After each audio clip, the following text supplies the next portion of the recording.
Hello, hello.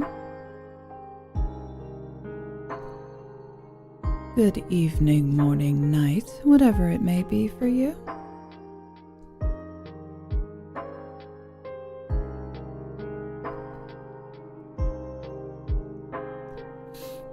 Please do tell me how my audio is before we begin.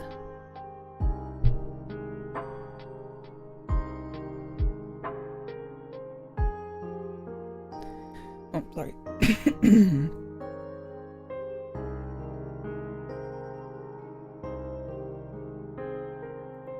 Sounds good. Perfect. Thank you, darling.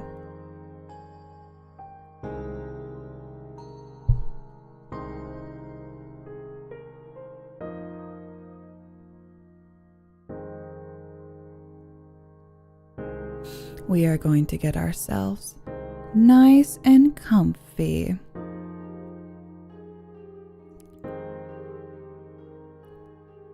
All right. Let me just make sure things are all good on my end. Good. Fantastic.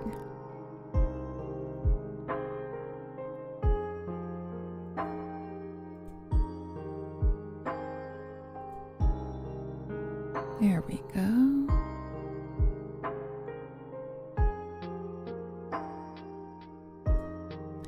All right, get settled, get comfortable. And we'll go ahead and switch on over to here. Hello. Well, don't I have quite the selection for you, dears, today. There is so many that I wanted to do and to read, but we'll see how long and how far we get for these few.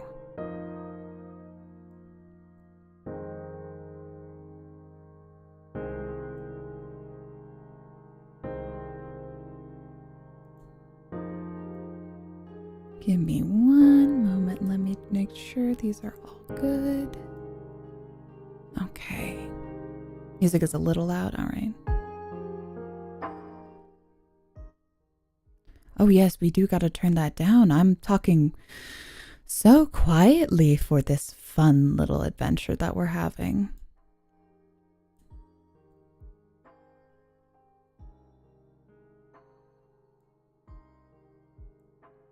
Let me then move these to also fit.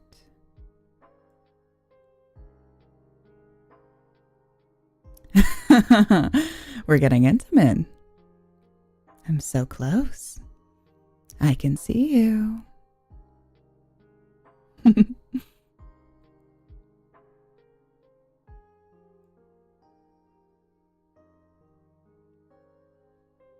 Okay.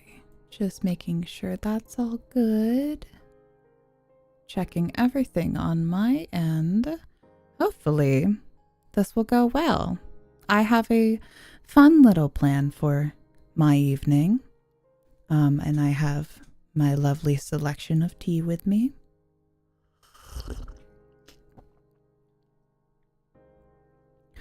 And we're gonna get nice and cozy and read some very interesting stories. So what I have for today is quite the selection. Some of them I'm starting off fairly familiar. These are well-known stories and future ones well-known creepypastas in the beginning. The later ones, maybe not as familiar, but they're some of my personal favorites.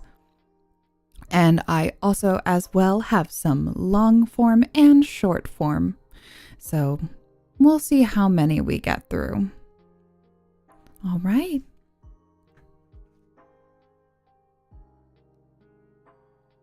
Get nice and comfortable. We'll go ahead and start. There we are.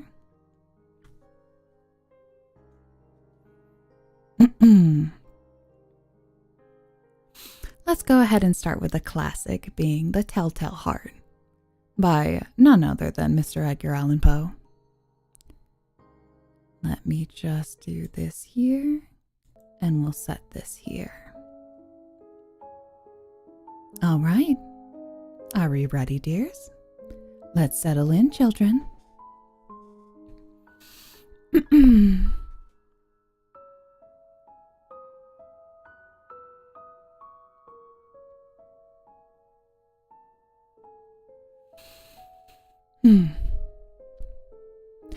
True, nervous, very, very dreadfully nervous I had been and am.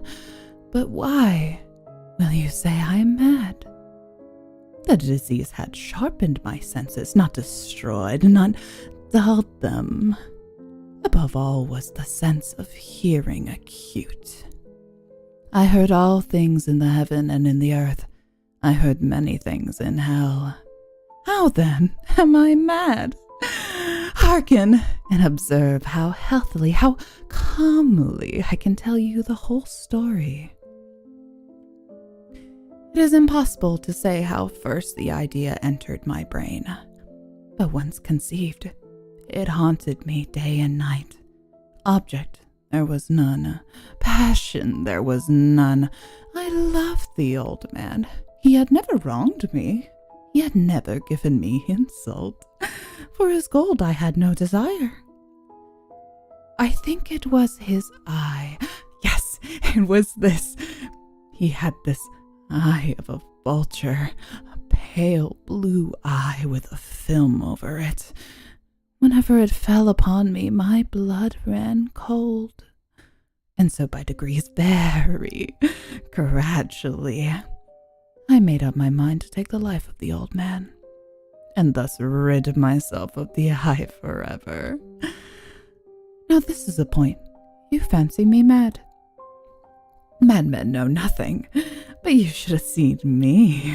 You should have seen how wisely I proceeded, with what caution, with what foresight, with what dissimulation I went to work. I was never kinder to the old man than during the whole week before I killed him. And every night, about midnight, I turned the latch of his door and opened it, oh, so gently. And then when I made an opening sufficient for my head, I put in a dark lantern all close that no light shone out. And then I thrust in my head. Oh, you would have laughed to see how cunningly I thrust it in. I moved it slowly, very, very slowly, so that I might not disturb the old man's sleep. It took me an hour to place my whole head within the opening so far that I could see him as he lay upon his bed. Would a madman have been so wise as this? And then, when my head was well in the room, I undid the lantern cautiously. Oh, so cautiously, for the hinges creaked. I undid it just so much that a single thin ray fell upon the vulture eye. And I did this for 7 long nights, every night, just at midnight. But I found the eye always closed, and so it was impossible to do the work, for it was not the old man who vexed me, but his evil eye. And every morning when the day broke, I went boldly into the chamber and spoke courageously to him, calling him by name in a hearty tone and inquiring how he had passed the night. So you see, he would have been a very profound old man indeed to suspect that every night, just at 12, I looked upon him while he slept. Upon the 8th night, I was more than usually cautious in opening the door. A watch's minute hand moves more quickly than did mine. Never before that night I had felt the extent of my own powers, of my sagacity. I could scarcely contain my feelings of triumph. To think that there I was, opening the door little by little, and he'd not even dream of my secret deeds or thoughts.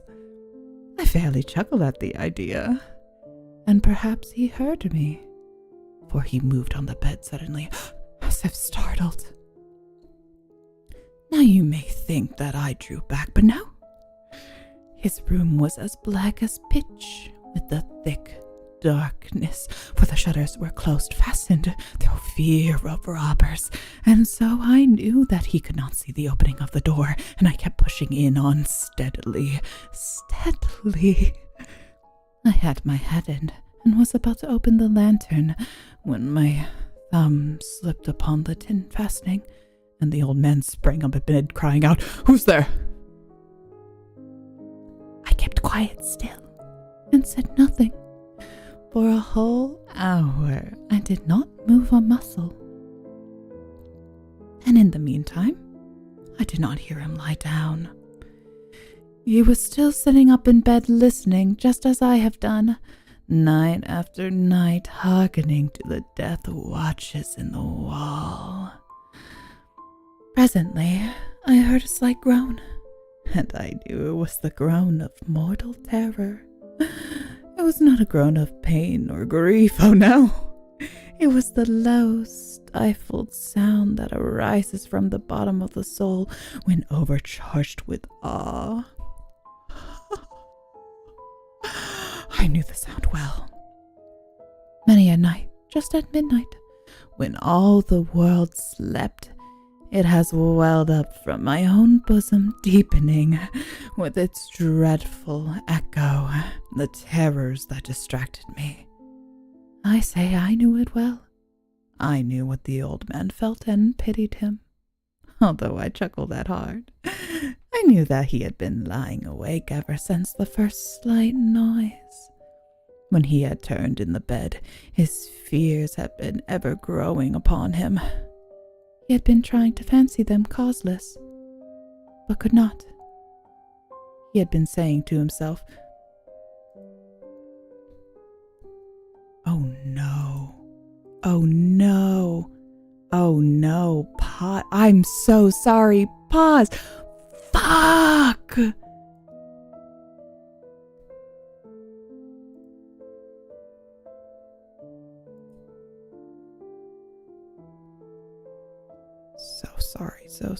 So sorry. Hold on. Oh no.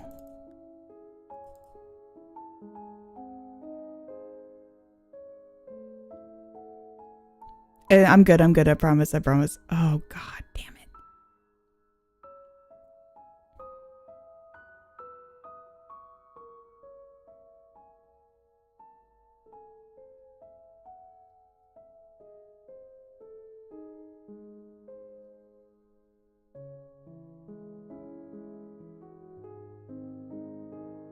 Oh no.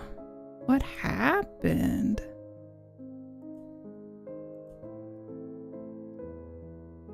Shit.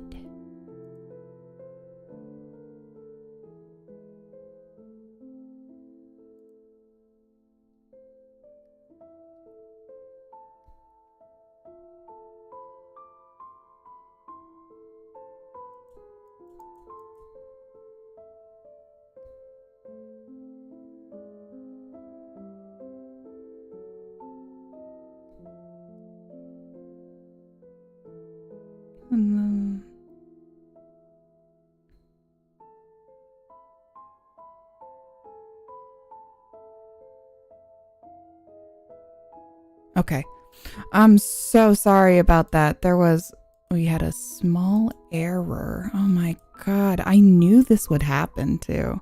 I'm like, I'm gonna get into a story and then something's gonna fuck up. It sure did. Oh my god. I'm so sorry. Give me one moment.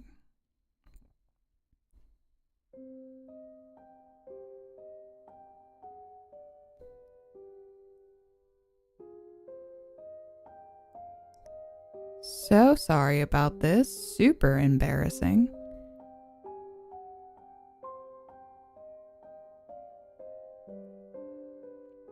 Ugh.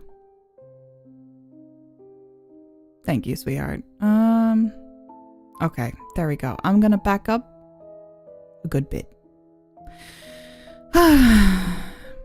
You always get one every stream.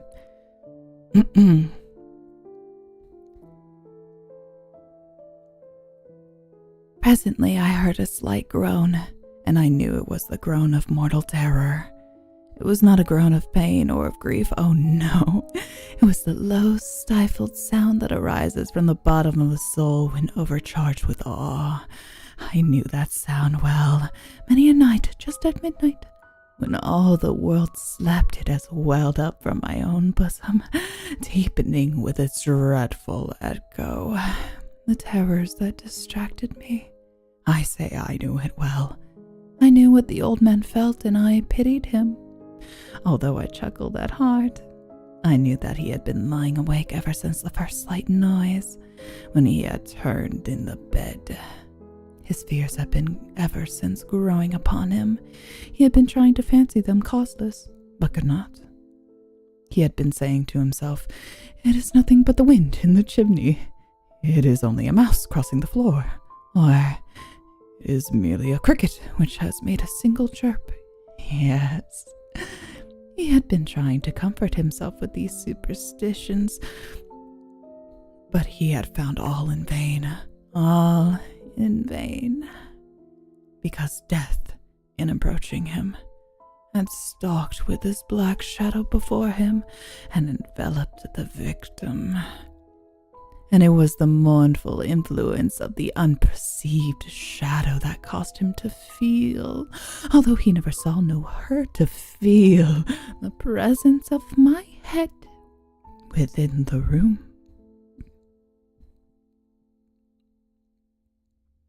When I had waited a long time very patiently without hearing him lie down, I resolved to open a very little crevice in the lantern. So I opened it. You cannot imagine how stealthily, until a single dim ray like the thread of a spider shot out from the crevice and full upon the vulture eye.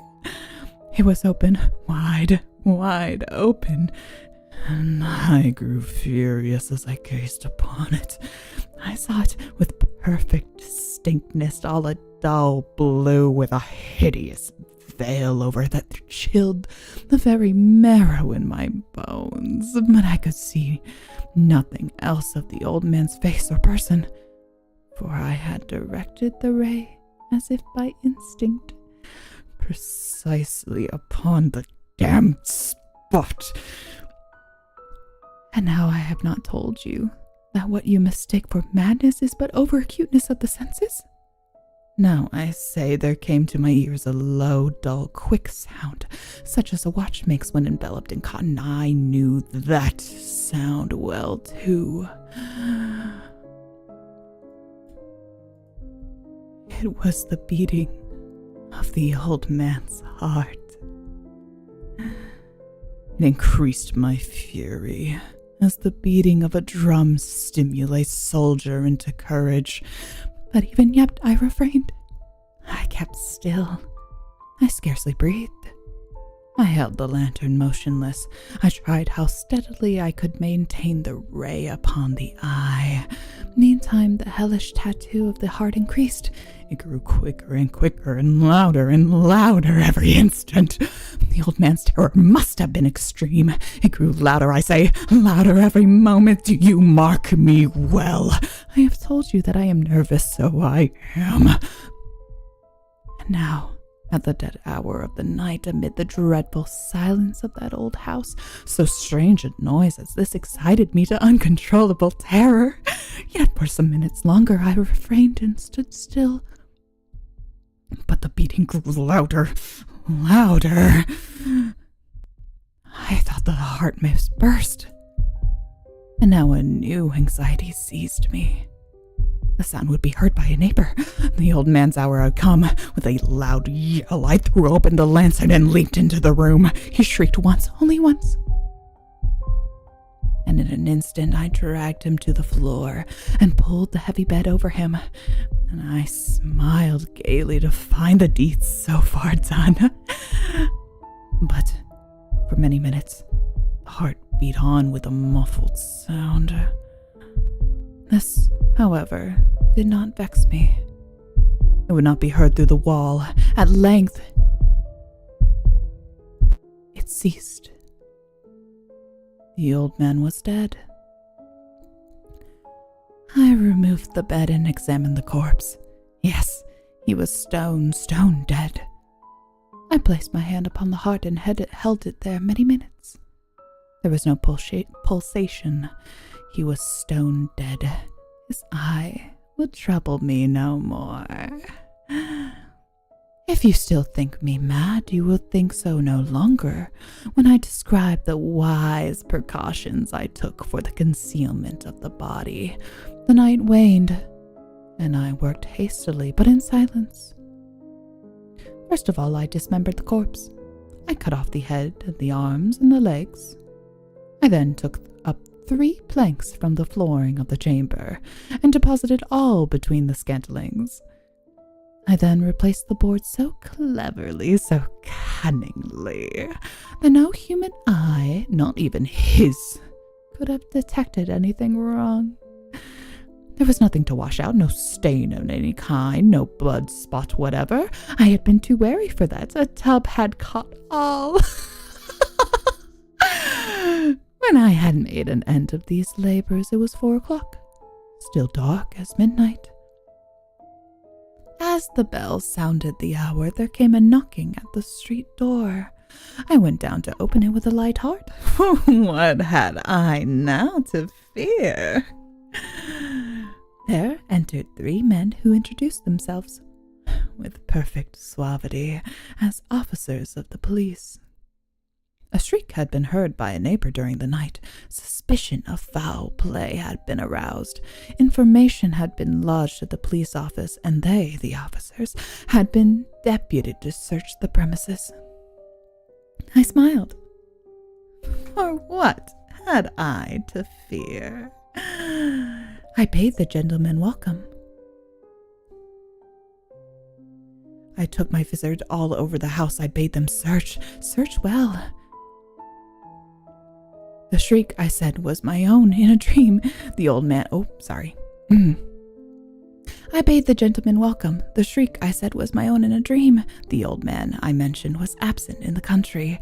I took my visitors all over the house. I bade them search well. I led them at length to his chamber. I showed them his treasures, secure, undisturbed. In the enthusiasm of my confidence, I brought chairs into the room and desired them here to rest from their fatigues, while I, myself, in the wild audacity of my perfect triumph, placed my own seat upon the very spot beneath which reposed the corpse of the victim. The officers were satisfied. My manner had convinced them. I was singularly at ease. They sat, and while I answered cheerily, they chatted of familiar things, but ere long I felt myself getting pale, and wished them gone. My head ached, and I fancied a ringing in my ears, but still they sat and still chatted. The ringing became more distinct. It continued and became more distinct. I talked more freely to get rid of these feelings, but it continued and gained definitiveness until at length I found that the noise was not within my ears. No doubt I grew very pale, but I talked more fluently and with a heightened voice.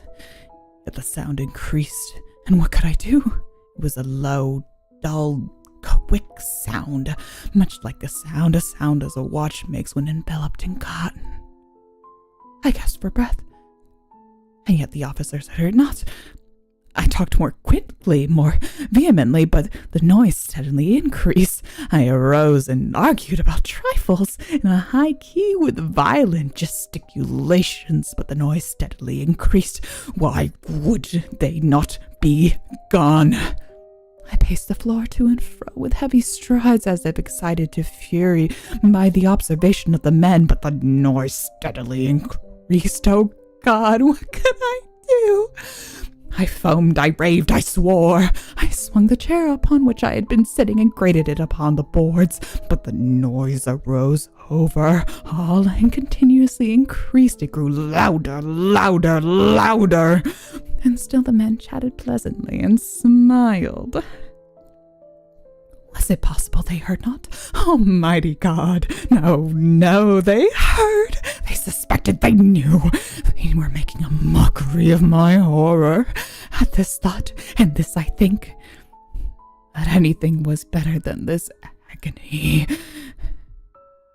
Anything was more tolerable than this derision. I could bear these hypocritical smiles no longer. I felt that I must scream or die. And now, again, hark! Louder, louder, louder, louder! Villains! I shrieked. Assemble no more! I admit the deed.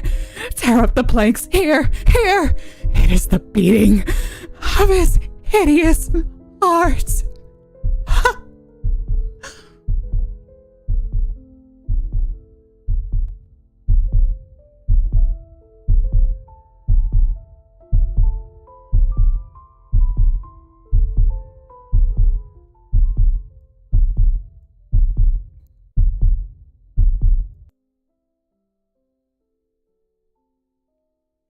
Hee.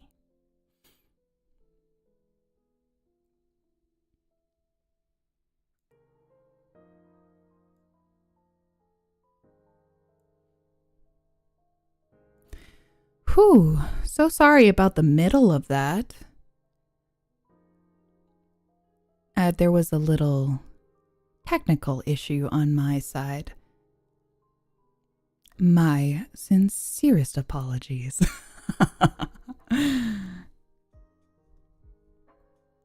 Take a little breather. Have a little sip. That's a really good story too, but let's hope that I don't succumb to any more issues through the other ones that I read.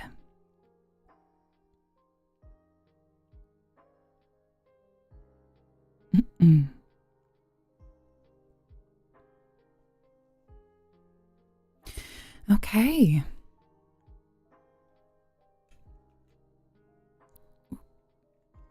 There we are. All right. And then the next one that I have here, I'll be sure at the end to properly credit all these stories, other than obviously The Telltale Heart by everybody knows. Okay. Now let's go with this here. And let me know if that's too loud.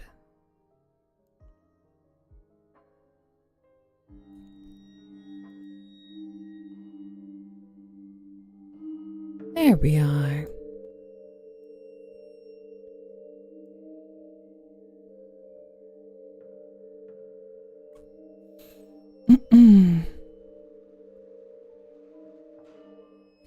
This next one is probably very familiar to many, and it is The Smiling Man.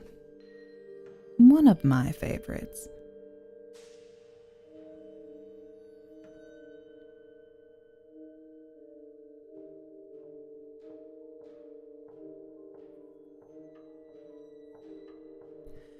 About 5 years ago, I lived downtown in a major city in the US. I had always been a night person, so I would often find myself bored after my roommate, who was decidedly not a night person, went to sleep. To pass the time, I used to go for long walks and spend the time thinking. I spent 4 years like that, walking alone at night, and never once had a reason to feel afraid. I always used to joke with my roommate that even the drug dealers in the city were polite. But all of that changed in just a few minutes of one evening. It was a Wednesday. somewhere between 1 and 2 in the morning, and I was walking near a police-patrolled park quite a ways from my apartment. It was a quiet night, even for a weeknight, with very little traffic and almost no one on foot. The park, as it was most nights, was completely empty. I turned down a short side street in order to loop back to my apartment when I first noticed him. At the far end of the street, on my side, was the silhouette of a man, dancing. It was a strange dance, similar to a waltz, but he finished each box with an odd forward stride. I guess you could say he was dance walking, headed straight for me. Deciding he was probably drunk, I stepped as close as I could to the road to give him the majority of the sidewalk to pass me by. The closer I got, the more I realized how gracefully he was moving. He was very tall and lanky, and wearing an old suit. He danced closer still until I could make out his face. His eyes were open wide and wild, head tilted back slightly, looking off at the sky. His mouth was formed in a painfully wide cartoon of a smile. Between the eyes and the smile, I decided to cross the street before he danced any closer. I took my eyes off him to cross the empty street. As I reached the other side, I glanced back and then stopped dead in my tracks. He had stopped dancing and was standing with one foot in the street, perfectly parallel to me. He was facing me, but still looking skyward, smile still wide on his lips. I was completely and utterly unnerved by this. I started walking again, but kept my eyes on the man. He didn't move. Once I had put about half a block between us, I turned away from him for a moment to watch the sidewalk in front of me. The street and sidewalk ahead of me were completely empty. Still unnerved, I looked back to where he had been standing to find him gone. For the briefest moment, I felt relieved, until I noticed him. He had crossed the street and was now slightly crouched down. I couldn't tell for sure due to the distance and the shadows, but I was certain he was facing me. I had looked away from him for no more than 10 seconds, so it was clear that he had moved fast. I was so shocked that I stood there for some time staring at him, and then he started to move towards me again. He took giant, exaggerated tiptoed steps, as if he were a cartoon character sneaking up on someone, except he was moving very, very quickly. I like to say at this point I ran away or pulled out my pepper spray or my cell phone or anything at all, but I didn't. I just stood there, completely frozen, as a smiling man crept towards me. And then he stopped again, about a car length away from me, still smiling, his smile still looking to the sky. When I finally found my voice, I blurted out the first thing that came to mind. What I meant to ask was, "What do you want?" in an angry and commanding tone. What came out was a whimper. What?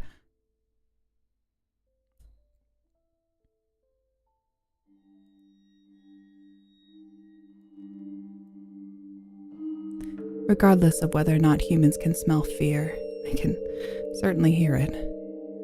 I heard it in my own voice, and that only made me more afraid. But he didn't react to it at all. Just stood there, smiling. And then, after what felt like forever, he turned around, very slowly, and started walking away, just like that. Not wanting to turn my back to him again, I just watched him. Watched him go until he was far enough away to almost be out of sight. And then I realized something. He wasn't moving away anymore, nor was he dancing. I watched in horror as the distant shape of him grew larger and larger. He was coming back my way. And and this time he was running. I ran too.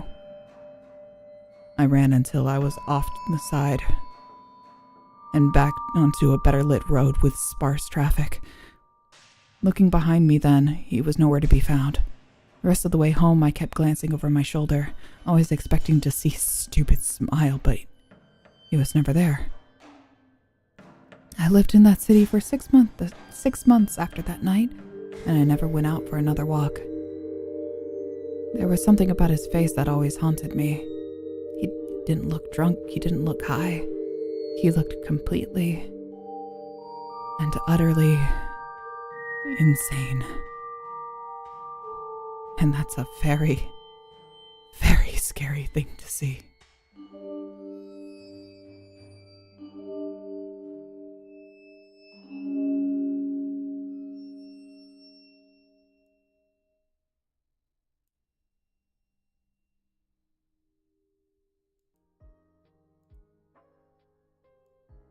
Okay.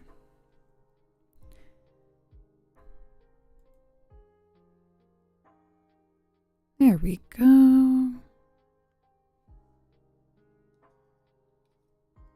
That one's super common one. I really like it from there are some people who have made a like a short film based off that story. God, it's really good. It's terrifying. It's terrifying like to hear it, but another thing to actually like see it happen. Scary.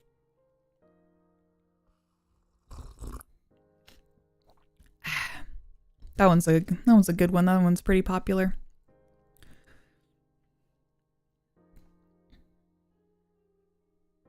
Oh, there we go. Okay. And just doing a stretch.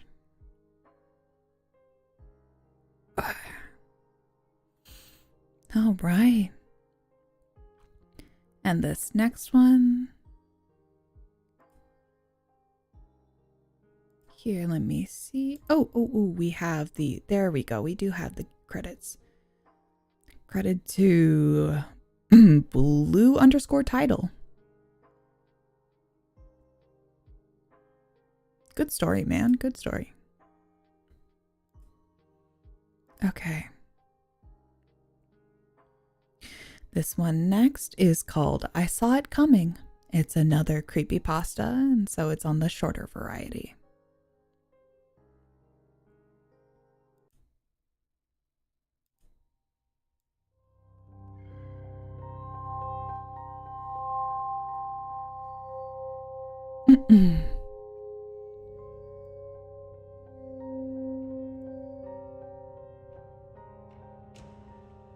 All right, here we go.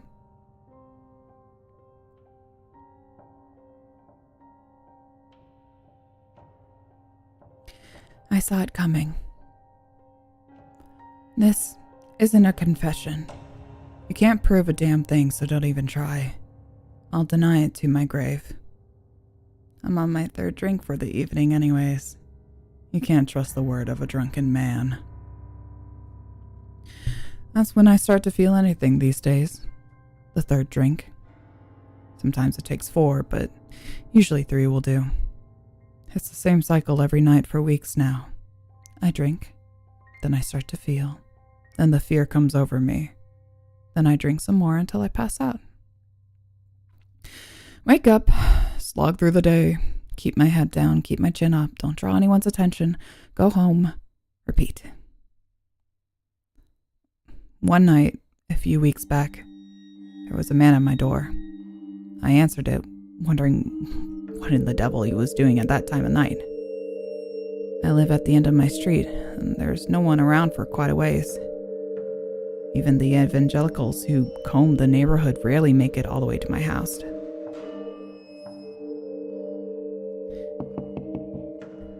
Help me, he gasped, his blood-flecked lips quivering in the rain. His forearm was badly broken, bits of bone sticking out through the skin.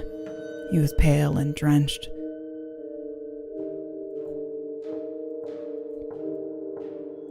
The rain and blood dripping steadily from his haggard frame, pooling beneath my porch. There's been an accident. I need help, he winced. Can you help me? I nodded dumbly, shocked at his state. Then ran inside looking for my cell phone. But by the time I got back to the door with it, he was gone. The only sign of him, a trail of splattered red leading down my front steps and out my front yard. I stood there shocked for a moment, and then I put the phone away, slammed the door and locked it. I don't know why, I was just scared, frightened by the whole affair. And some part of me, some damn selfish part of me kept saying it's okay. It's someone else's problem. He's gone. Forget about it. So I poured myself a drink to ease my nerves. Then another. A few drinks later, I'd forgotten all about him. And a few drinks after that, I'd drunk myself to sleep.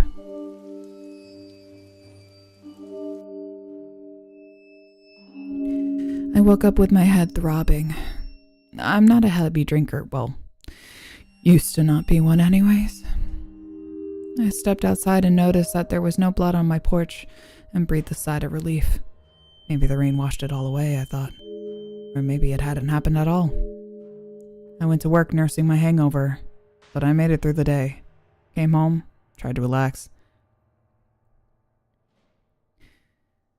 I slept poorly the night before, and my day took what energy I had left.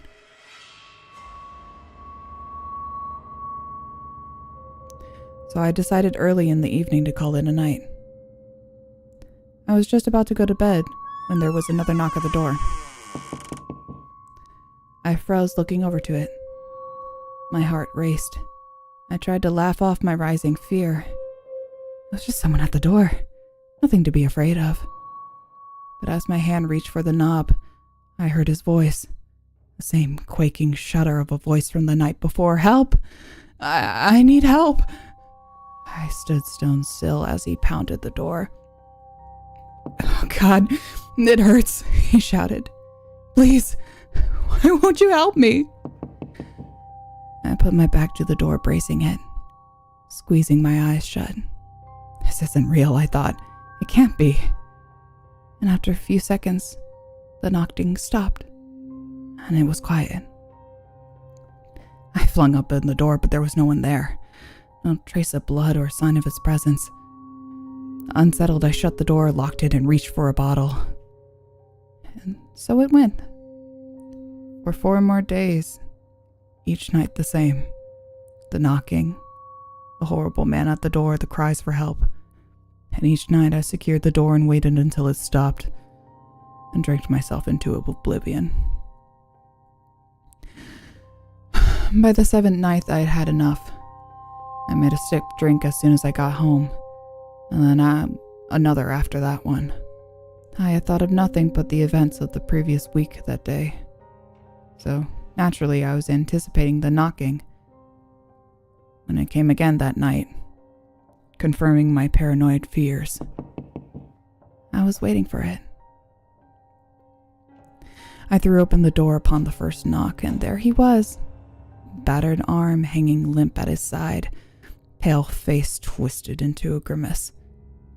But before he could say anything, I leveled my shotgun at his face and pulled the trigger. His head popped like a blister, and I fired a second time, blowing his arm clean off and leaving a hole in his torso. Covered in his wet viscera, I shut the door. I wanted to say I was in a trance, but I was on autopilot and out of my head. That's not true. I knew exactly what I was doing. I was trying to make a point to myself. See, I'm a level-headed man. I don't believe in ghosts or supernatural or anything like that. We live in a rational world, and I damn well wasn't going to sit back and let my head play tricks with me without fighting back. They say blood is hard to wash off, but it's not true. His blood washed right off me. 1 shower later, I was good as new. So when I finished cleaning up and calming down and went back to the front door, I likewise expected there to be nothing there, as there had been no trace of him left for the previous nights. I couldn't believe it when I opened the door and his remains slumped inside like a sack full of meat. I reached down and poked the corpse. It was solid. The porch was covered in blood and gore. Once more I panicked, and this time I did go into sort of a trance. The hours passed in a blur as I dragged the body around to the back of the house, dug out a shadow grave, and cleaned off the porch as best I could, and took another shower. And then I made another drink. Tomorrow, the knocking would come again, I was sure. I hadn't just killed a man and buried him in my backyard. When I got home the next evening, I sat and waited anxiously. Any moment the knock would come. The man would be at my door, waiting for me, asking for help. Maybe tonight I'd laugh. Invite him in, ask him if he wanted a drink. I thought, sipping my own drink nervously. The minutes stretched out, and it felt like I'd waited an eternity when it finally came. The knocking. I breathed a sigh of relief as I rushed to the door, but it wasn't the man from the previous nights. It was the police. A car had gone off the road the night before. They wanted to know if I'd seen anyone. Maybe it was my drunken state that allowed me to lie so convincingly, but after telling them I knew nothing of it, they bid me a good evening and left. My pulse pounded in my head. This couldn't be happening, I thought. It wasn't real. Thoughts piled on one by one, and all I could do to quell them was keep drinking until I lost consciousness. I called in sick the next day. I checked my backyard, and sure enough, the grave I'd dug was still there, still fresh. I dug him up, burned the body until it was ash. When I was done, I went back inside the house and numbly sat down. And since then, I can't feel anything. Not until I drink. Usually 3, sometimes 4, and it's only then that I start to feel it. A fear. See, I'm not afraid of ghosts. I don't believe in them. I've never believed in them. Probably in part because I was raised by my heavily superstitious mother. She made her living as a psychic telling fortunes. She claimed that she had the sight and could see a person's fate before it happened. And she had a steady stream of gullible clients that kept a roof over our heads and food on our table. So I didn't make a big deal out of it, but like any kid, I rebelled against her and her beliefs. And when I left home, I found plenty of support for that rebellion. Psychics aren't real, right? No one can see the future, right? Because now I'm afraid my mother wasn't faking it. As she really could see the fate of all those people who came to her. And I'm afraid. I'm so terribly damn afraid. That now I can see it too.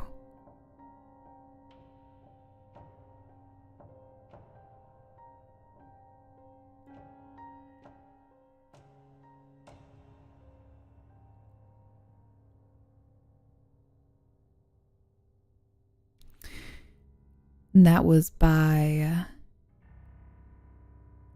Iopta? Iopta. I-O-P-T-A-H. I really liked that story. No one can see the future, huh? Interesting.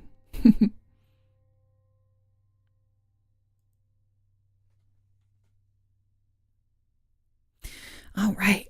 Let me do a stretch.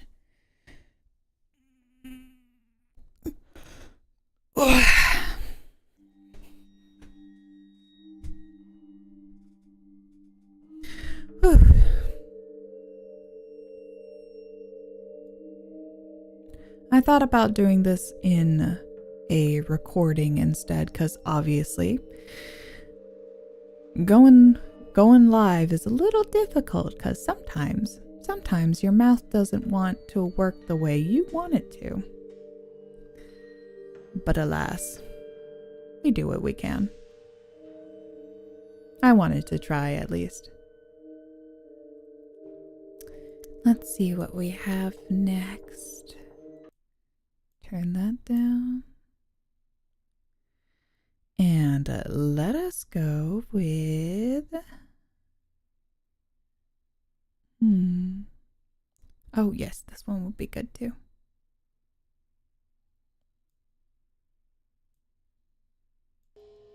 Okay, put this back. There we are. All right.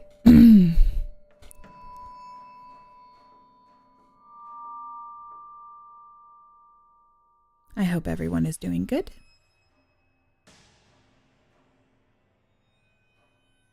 Let me just adjust these. Okay.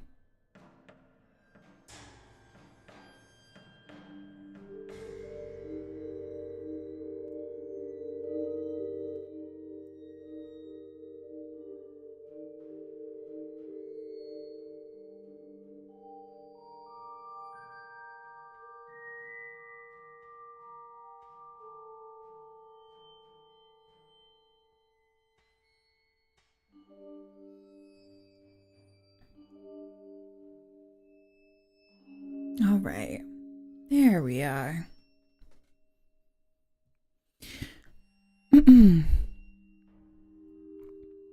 This next one is from r/Nosleep, which is a fantastic collection of scary stories from Reddit. And this one is obsessive compulsive. Well, this one is also another short form story. By Creepypasta.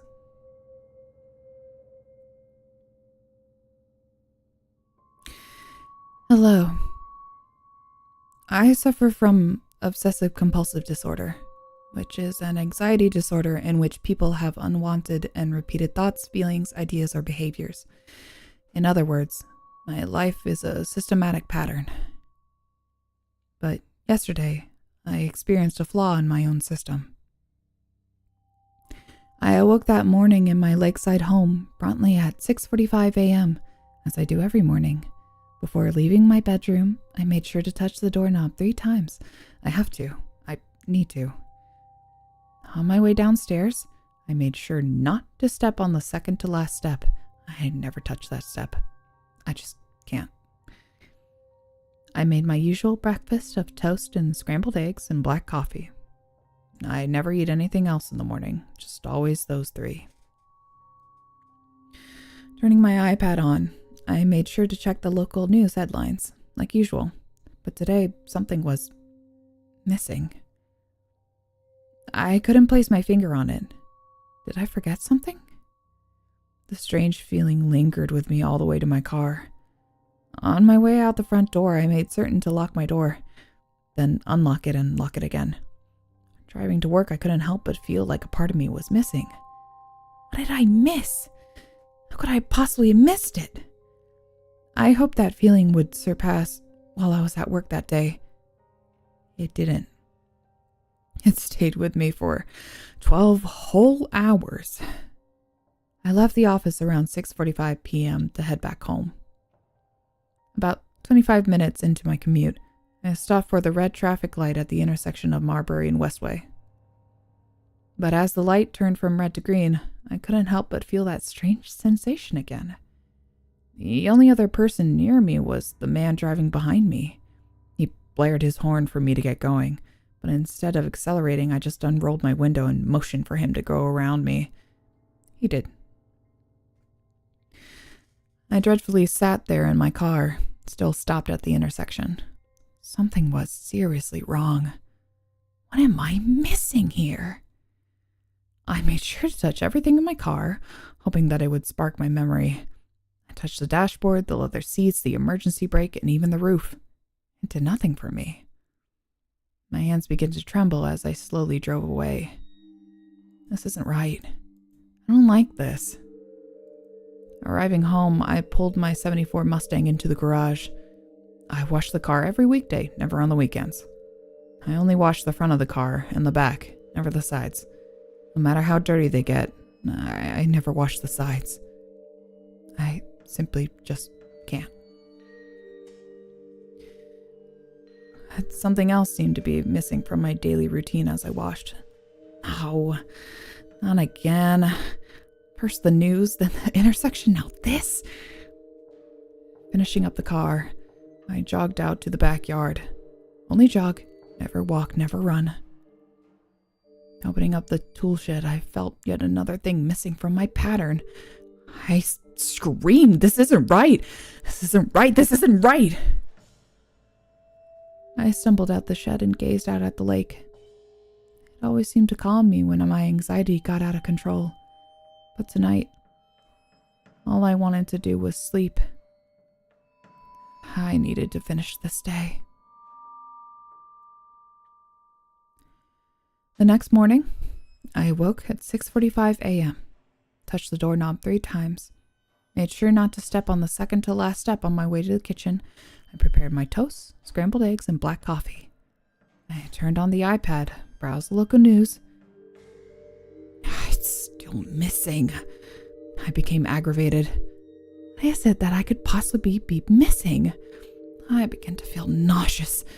Hurrying out the door in a vicious rage, I quickly locked the door, unlocked it, and locked it again. I drove off to work. I tend to get a lot of work done when I'm upset, strangely, so at least I felt some accomplishment when I left the office at 6:45 p.m. I drove fast on my way home. Very fast. What am I missing? I approached the red light at Marbury and Westway. Come on. Think. A man was walking in the middle of the intersection on his way to the other side. Why can't I remember? The man's head spun as he noticed my Mustang coming straight for him at 85 miles an hour. I noticed him too. A wave of horror crossed over my face as I watched him dive to one side. I swerved into the same direction.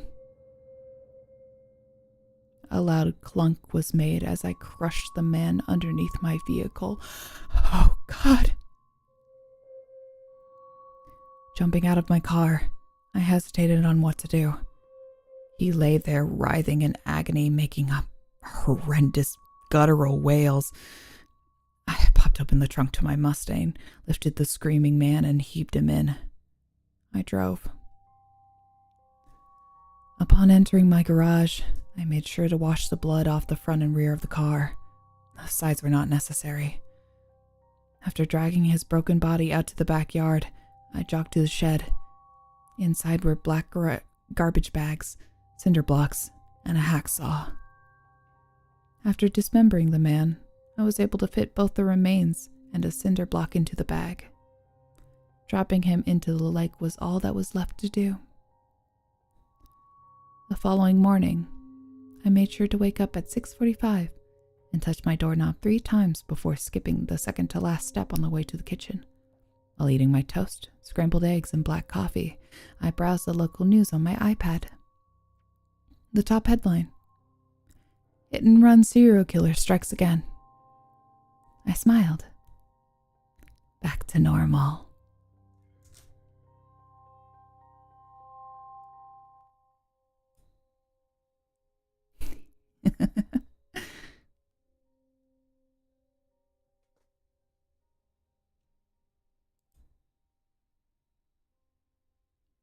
Yeah, it's a good one, right? I like that one a lot.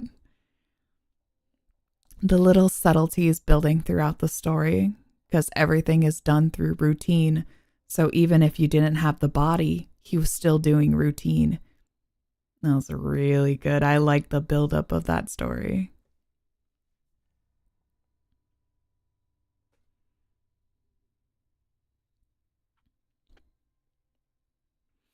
Okay, let's see where we're at right now. Wow, we're moving faster than I thought we were. It's okay. I have 2 long form stories after this one. And we'll see how we're doing after one of those. This one is another short form. Let's see here. Okay.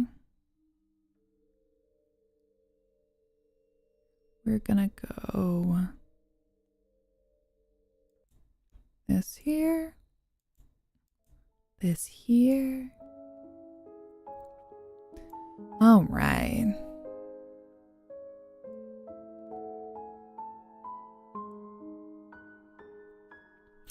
This one is called Mason.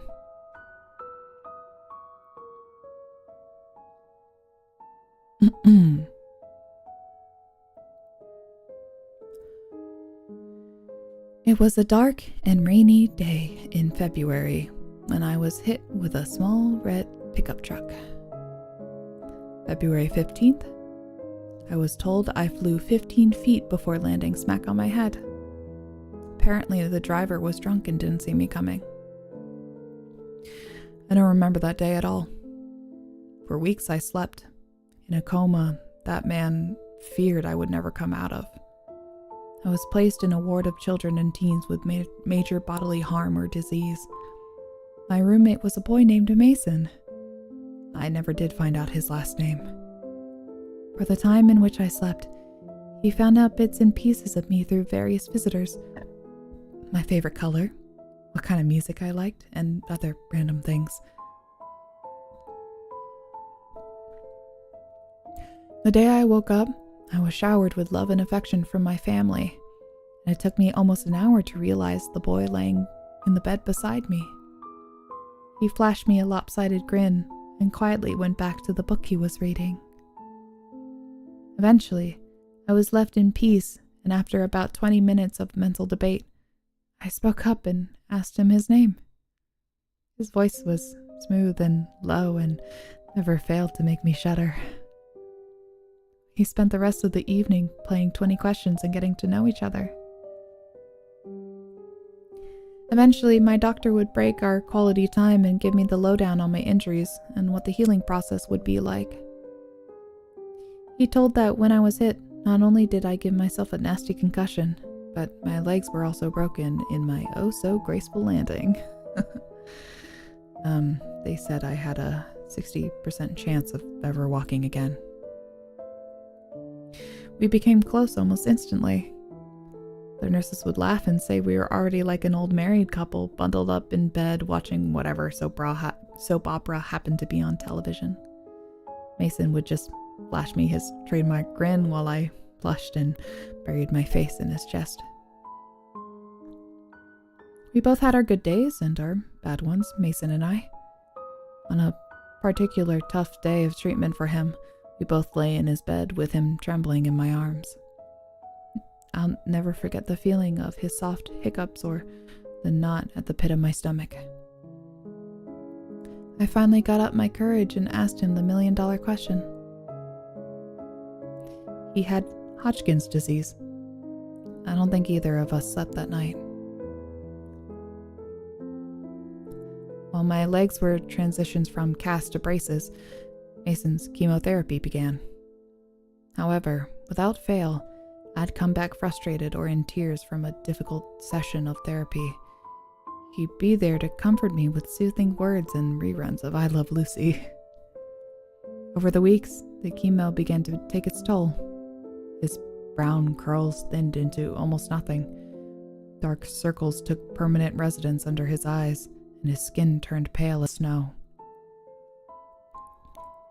As my legs grew stronger, the day I was released no longer seemed like something to look forward to. The day we decided to shave his hair was the day I broke down.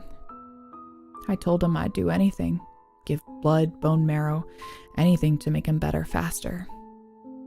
But he just shot me that smile, and that instantly made me melt and wiped my tears away. 60%. Mason had a 60% chance of beating his demons. Same as me. On May 12th, I was officially released from room 104. I would walk with a limp, most likely for the rest of my life. Every other day, I would visit Mason. Each time I would leave, we would take a picture together. Over the months, I could compare our first picture with our most recent one and see how much he was deteriorating. It was heartbreaking.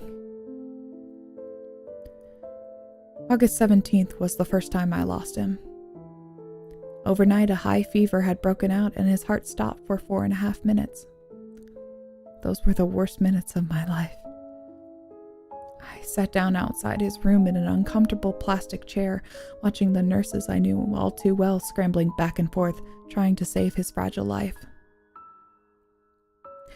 After that, I vowed never to let him leave me alone again.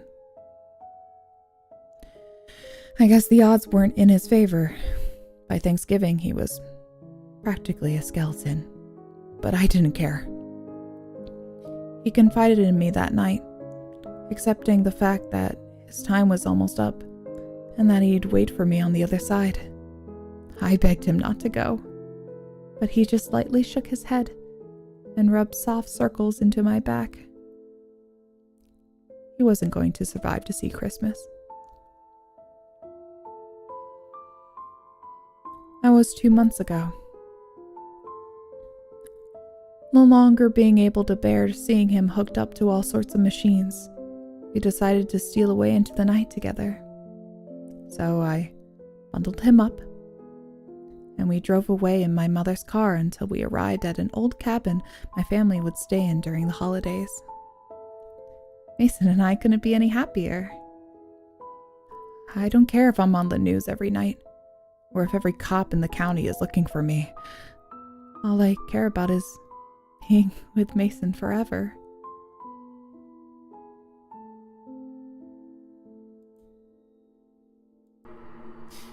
Even if his flesh is crawling with maggots and is beginning to peel off his bones. Even if the smell from his rotting cadaver never fades from my skin, his lips are still warm at night and often whisper sweet secrets into my ear before we sleep. No one, not the police, doctor, or anyone else can ever separate us. I'm ready for them when they come. I made sure to bring the sharpest scalpel I could find before leaving the hospital. But until then, I'll lay in Mason's arms, or at least what I think were once his strong appendages, and we'll talk the night away until he takes me away. We'll be together forever.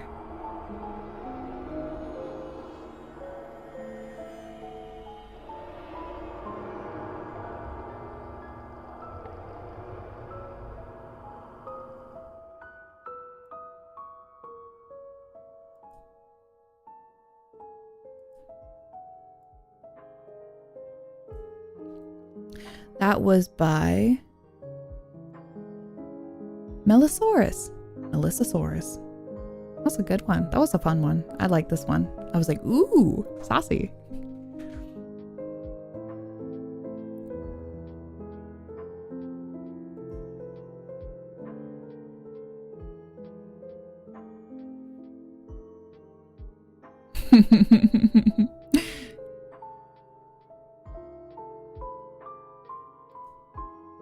All right. Now this one is a long form story. So we can strap in together. Forgive me if I have any small blurbs. Doing things live is difficult. Thank you for your understanding. All right. Let me take a little seat before we get into this one. This one is a r/Nosleep.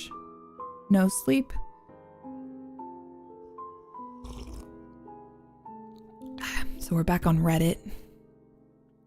These ones I love because sometimes the way people do these stories is that they set it up like it's somebody asking for help on Reddit, if you are unfamiliar. It's really good. I love the setup of it and everything. All right. Give me 1 second.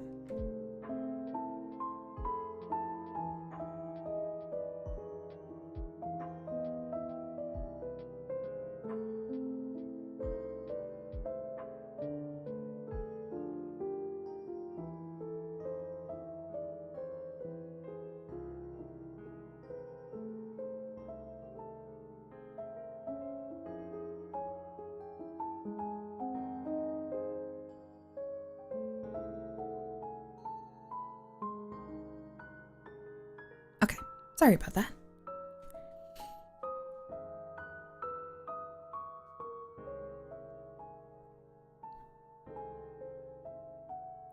Okay. So, for this long form, the title of it is My Wife Has Been Peeking at Me from Around Corners and Behind Furniture. It's gone weird from weird to terrifying.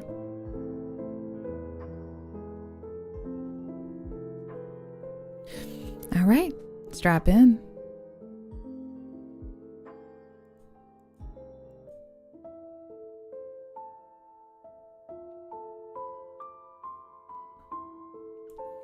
As I so skillfully managed my audio. There we go.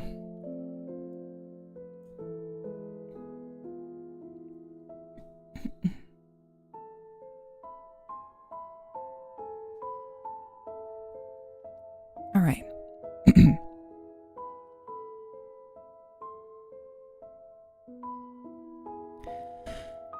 My wife, Lynn, and I had been together for 6 years and married for 11.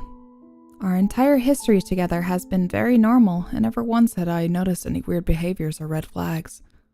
I can't stress enough how out of character this whole thing is for her. Lynn is very kind, intelligent, and thoughtful. She's always been the no-nonsense type of person. Being childish or trying to scare me is not something she'd normally do. She doesn't even like watching horror movies. When we first started dating, she agreed to watch The Shining with me because she knew how much I loved horror. She was so scared that she didn't even make it through half of the movie before we had to turn it off. She isn't into anything creepy and has never been into pranks. It's just not her cup of tea. And that's fine. That's what was so strange about this. It's just so unlike her. I should also add that she never had any mental health issues as far as I'm aware. It doesn't run in her family. I know some people that are able to hide their mental health problems, but in the 6 years we've been together, I think I'd seen some sort of sign. 2 months ago, I was in the kitchen making myself some coffee before work. I was running a bit late that morning and knew I wouldn't be able to make it to Dunkin' Donuts for my usual morning fix. I took a sip of my coffee as I hurried down the hall towards the front door. And I happened to notice Lynn peeking at me from around the corner ahead of me. I could see only her eyes and a strand of her long, dark hair hanging against the wall. The rest of her body was concealed behind the corner. I nearly spilled my coffee when I saw her. I did burn the shit out of my lips. "Jeez, Lynn," I said, wiping a few drops of coffee from my pants. "You scared the shit out of me." She immediately popped out of view like a little kid that had been caught. I heard her scurry off towards the living room, and by the time I got to the front door, she was out of sight. It was really weird, and just totally out of character for her, like I said. But I also found it kind of funny that she was being more playful and a little less serious. I shouted that I loved her and called her a weirdo. As I shut the door behind me, I heard her laughing. Her behavior was a bit odd, but it certainly wasn't something to call a priest over. I forgot about it by lunch, and by the time I got home, she was her normal self. I didn't bring it up, and neither did she, and life went on. The next incident happened 3 days later. It was around 2 a.m., and I had woken up to get a drink. I was standing at the kitchen island, jug of OJ in hand, when I felt a strong feeling that I was being watched. For whatever reason, I looked down at the floor and saw my wife's smiling face staring back at me. She was peeking at me from the other side of the island, staring up at me with wide, unblinking eyes and grinning like the Cheshire Cat. I screamed, I'll admit it. Not out of irritation, but fear. For some reason, at that moment, I was scared. At the sound of my scream, Lynn scuttled backwards out of my view, her hands and feet smacking the tile floor as she hurried out of the kitchen on all fours. I didn't run after her or even yell after her. I just stood there frozen in shock, wondering what the fuck had possessed her to do that. It took me a little longer than I'd like to admit going back upstairs, but eventually I did. When I got to our bedroom, Lynn was lying on her side asleep, or at least pretending to be. I stood there for a while, watching her breathing just to be sure she was really asleep. I had the feeling she might jump out at me the moment I got into bed, but she didn't. I climbed into bed and she didn't even move. Her breathing was soft and deep, and I was starting to wonder if I'd dreamt the whole thing. The next morning, I waited for her to come down for coffee, and after handing her a mug and kissing her on her cheek, I decided to ask her about it. "What was that about last night?" I asked, keeping my tone light so I didn't offend or embarrass her. She frowned over her cup of coffee, shaking her head like she had no clue what I was referencing. "You were peeking at me again. From over there," I said, pointing to the spot on the floor by the kitchen island. She followed my gaze, and when she looked back at me, she burst out laughing. She laughed so hard that I couldn't help but join her. "You creep me the fuck out sometimes, you know that?" I said. She giggled and set her cup on the counter and wrapped her arms around my neck. "You creep me out all the time, so I guess we're even," she teased. We said our goodbyes and left for work. As I drove, I kept thinking about how creepy it had been seeing her grinning at me from behind the island like that. The sounds of her hands made on the floor as she crawled away. I told myself she was just trying to be silly, just trying to join me in my love of all things horror. It's not like I was afraid of her, but it still didn't sit right with me. I started seeing her peeking at me more and more. Sometimes she'd be peeking out from behind the couch or living room curtains. Once she even managed to get inside her grandmother's old trunk that sits at the foot of our bed. I might not have even known she was there at all, had the trunk's old hinges not given her away. She had the lid propped up just enough so that only half of her face peeked through. She'd been grinning like an excited toddler. It was unnerving. I didn't even know what to say to her. All I could do was stare. When I finally found my voice, I asked her why on earth she was doing this. She didn't answer, but she had slowly closed the lid, shutting herself inside the trunk. I just walked away feeling disturbed. I didn't understand why she was doing it, but it clearly made her happy. I just hoped she would tire of the game quickly. Lynn didn't peek at me for the next 2 weeks. I started to think she was done with her weird prank, and I was relieved. We were watching a show on Netflix one night, and I jokingly said that I hadn't seen her peeking at me lately, unless she must have given up on her spy game. She looked up at me with a small smile and said, "Maybe I've just gotten better at it." I didn't say anything. but I wondered whether or not she was joking. For the next few days, I couldn't stop thinking about what she said. Was she still peeking at me when I wasn't looking and I just hadn't noticed? And if so, what the hell was she getting out of this? I started to feel paranoid, constantly checking whether she was watching from around the corner or behind a door. I was jumpy whenever I was home and she wasn't in full view of me. I felt stupid and a little crazy. But after a few weeks without another incident, I began to relax. I stopped checking behind furniture and walls and told myself it was just a bad memory. Then, a few days ago, things got so much worse. Lynn left to go to a friend's, and I lounged on the couch and played a couple games on my laptop. Around 9 p.m., I hopped in the shower, and as I was washing the soap from my hair, I felt that awful feeling that I was being watched. I slowly opened my eyes and almost had a fucking heart attack. Lynn was peeking from behind the shower curtain. Her entire head stretched into the shower, just leaving her body outside. Her long, dark hair hung against the curtain, the ends dripping with water. Her mouth hung open in a terrible grin, eyes wide and red as if she hadn't blinked in a while. I screamed and jumped back against the wall. She didn't move, nor did her smile waver. Her makeup ran down her cheeks in 2 black streaks. She looked giddy and completely deranged. I was fucking terrified. We stood like that for a few moments, neither of us saying a word.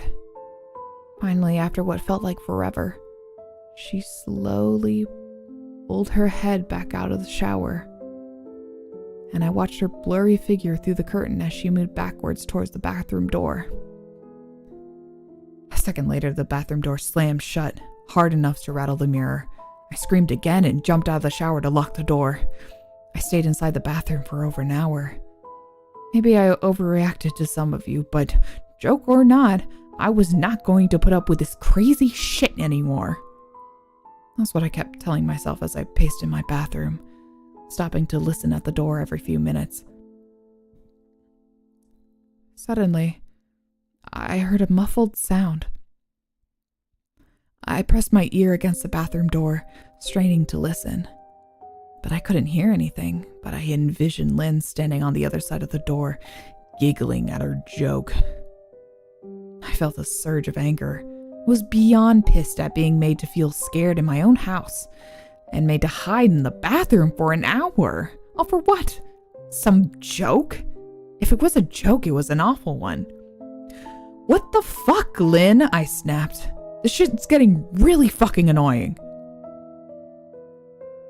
I waited for her to apologize or to call me a jerk, but instead I heard a faint moan.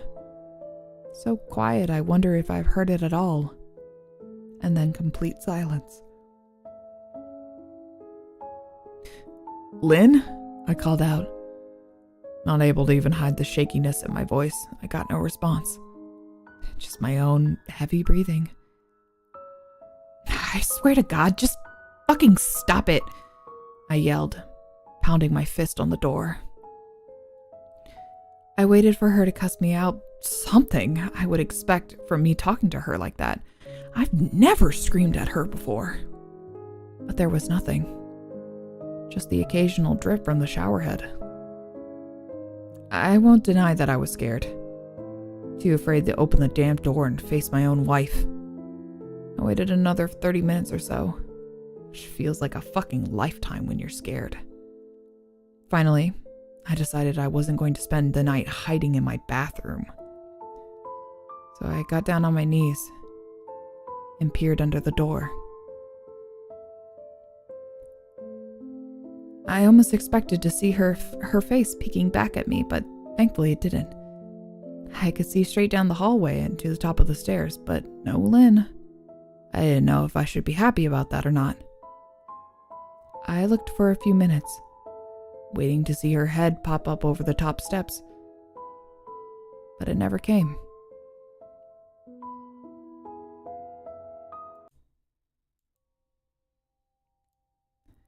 I stood up, my hand hovering over the door, and mentally prepared myself to open it. I slowly turned the lock with shaky fingers and was about to yank it open, and I heard a sound that still makes me feel nauseous when I think about it.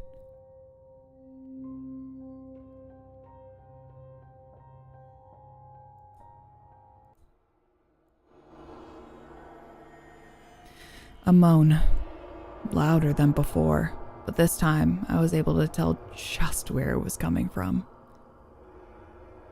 I turned my head to the closed door, to the closet door as if in slow motion, and locked eyes with my wife, who was peeking out at me from the slight gap.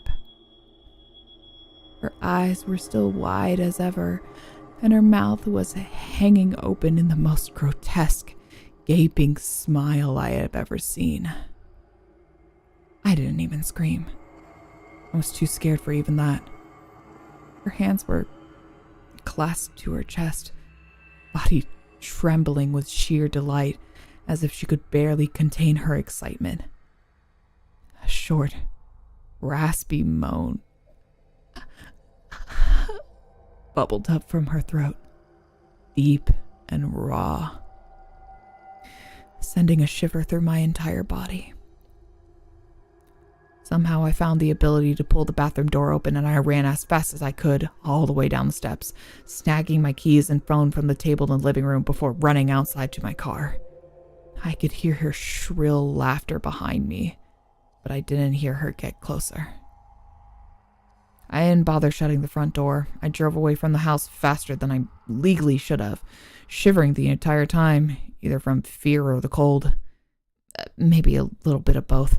I hadn't grabbed a coat or even a pair of shoes. I was still in my boxers and my hair was still damp.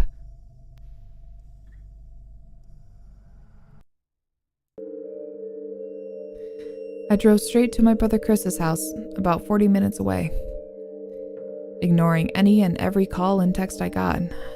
I didn't check my phone until I was safely parked in my brother's driveway.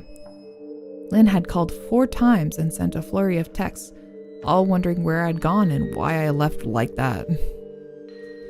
I threw the phone at the dash in a rage, furious at her nonchalant attitude. My brother and his wife were surprised to see me, especially dressed in just a pair of boxers, but told me to stay as long as I needed. Chris lent me some clothes and asked me what happened. I told him Lynn and I had a fight, but I didn't go into details. I didn't want him to think I was overreacting, leaving my wife over a prank, even if it was a strange one.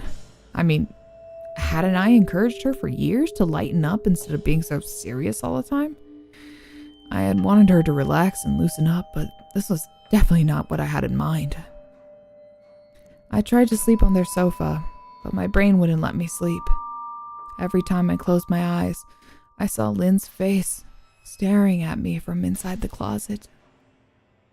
Knowing she'd been in there with me the entire time made my skin crawl. She never left the fucking bathroom at all. Instead, she slipped inside the closet and slammed the bathroom door shut to fool me. The mere thought of going back home gave me anxiety. I tossed and turned, unable to sleep. Chris ended up giving me a sleeping pill, so I was able to get a little rest. My sleep was filled with terrible dreams, all of Lynn's smiling face. I woke up just as the sun started to rise. My sore body ached from the sofa, and I felt drained. I knew I'd have to call Lynn at some point, but I didn't know what to say to her. I wouldn't be going home unless she gave me her word she wouldn't do any more creepy shit. I just wanted my wife back. Her normal, serious self never looked so good to me. I was contemplating calling her and telling her that, when that familiar feeling came over me. I was being watched. I was staring at the ceiling, my heart in my throat. I didn't want to look away, but the longer I ignored the feeling, the worse it got. My eyes drifted away from the ceiling almost on their own. Her face was pressed up against the window beside the couch, staring down at me with the same gaping smile. Drool dribbled down her chin, leaving 2 long streaks down the glass. I didn't know how long she'd been there, but something told me she had been there quite a while, possibly all night. I didn't bother screaming, though. I was afraid anger trumped any fear I felt at that moment. I jumped up from the couch and pounded my palm against the glass. "Lynn, are you crazy? What the hell is wrong with you? Just go home," I shouted. "Now!"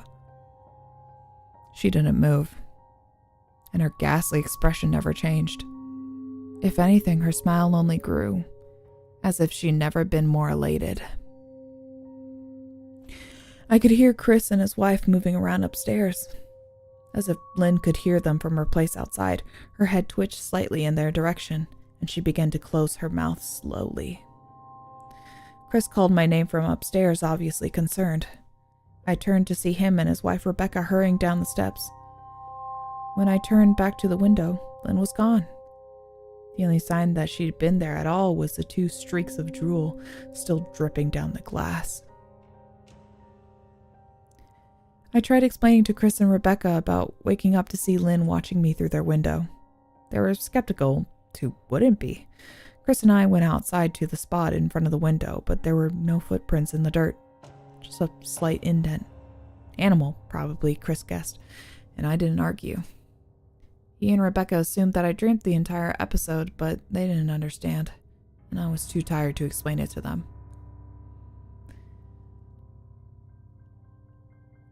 I called out of work that day and turned my cell phone off. I didn't want to face Lynn.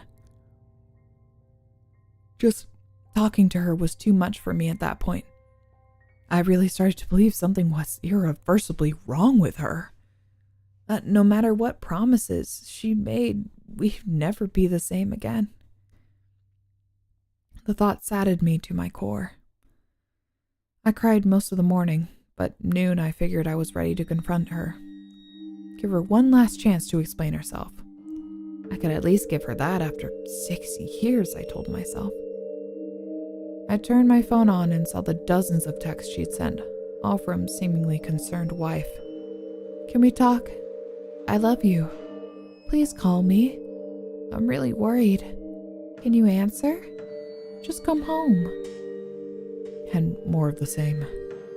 All texts telling me she loved me and she wanted me home. How worried she was. Not a damn one addressing the crazy shit she pulled. Like she hadn't been acting like a character from a Stephen King book. Even her texts were different. She normally texted novels just to tell me to pick up a loaf of bread. You'd think she'd had more to say after her bizarre shenanigans. I know it probably seems childish to some of you who are miles away from this situation, but if you saw the way Lynn had looked at me, how she scampered away on all fours like some wild animal, grinning at me from inside the closet like a lunatic, then you would find my reaction was warranted.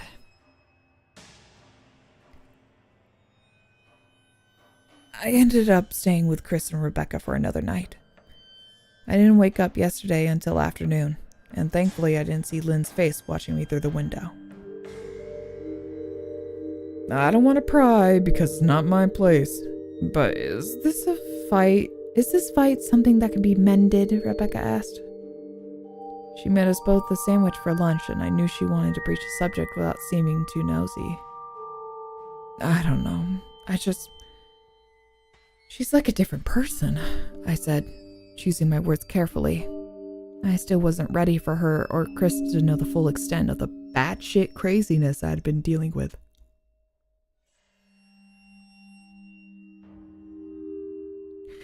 People change, Ben. But she's still the same woman you married. Maybe you both just need to talk through your issues. Whatever's going on, I'm sure it can be fixed, she said, ever the peacemaker. I think it's beyond that now. I don't think talking would help. I just don't trust her, I said. The words stung in my heart. I missed and loved my wife. But how could I live with someone like that? Living in constant fear didn't sound too appealing. Lynn loves you. She has to be absolutely crushed, she said. I don't know about that, I said. Well, she certainly seems like it to me. I've never seen her so upset. Very much unlike the Lynn I know, Rebecca said, shaking her head sadly. It took a full minute for her words to really sink in, and when they did, I felt dread worming its way through my skin. Wait, what do you mean? You saw her? You saw Lynn? I asked, my mouth suddenly dry. Rebecca nodded casually, as if the fact wasn't nightmare fuel. Maybe for her it wasn't. She stopped by this morning just after Chris left for work, she said, cleaning the plates from the table. I didn't see her car, though. Maybe she took an Uber or something. Beck, what did she say? Did she come inside? I asked, sweat starting to break out of my forearm. I began looking around, examining corners, and thought as though a predator lurked behind them. No, she just asked if you were awake yet, and I said you weren't. I asked if she wanted me to wake you, but she said no, just said to let you sleep, she said as she washed the dishes. That's all. She didn't say anything else? I asked. No, she looked awful though, like she hadn't slept in days. I think you should call her. I got up from the table and thanked Rebecca for lunch. I felt a little bit better at the knowledge that she at least hadn't come inside. Still, I needed to double check that the doors were locked. I sat for a while trying to figure out what to do next. I didn't want to go home, but I felt that I owed it to Lynn to help her if I could. Hadn't I sworn an oath to love and honor her through sickness and in health? Clearly she was very sick. If she was sick, which I truly believe she was, I had to try to get her the help she needed. But I didn't even know where to start. I didn't want to call the police, and besides, what the hell was I going to tell them? That my wife was peeking at me? Unless she was being creepy? As bizarre as she'd been, she still hadn't committed any crime. Not yet, anyway. The police would have probably said that I was overreacting. But this wasn't some prank. It felt wrong. Dangerous, even. Like something sinister lurked beneath her smile. I knew as her husband I was well within my rights to have her committed. But if she simply acted normal in their presence, she'd obviously been able to fool Rebecca into thinking she was just a concerned wife. As long as the doctors didn't find her a danger to herself or others, they'd had no choice but to release her after 72 hours. I felt lost and overwhelmed. So I did what any husband in my position would do. I called her mother. I didn't want to, believe me. Her mother, Marianne, and I were never on the best of terms. We never fought or anything like that. She just wasn't a very warm person and wasn't really easy to get along with. She hardly ever smiled, and when she did, only her lips would move into a thin-lipped smile, leaving her eyes as blank as before. She gave off this aura that felt like she was permanently on the offense. I've only met her twice, and both times were for such short visits. I got the impression she didn't approve of me for a daughter.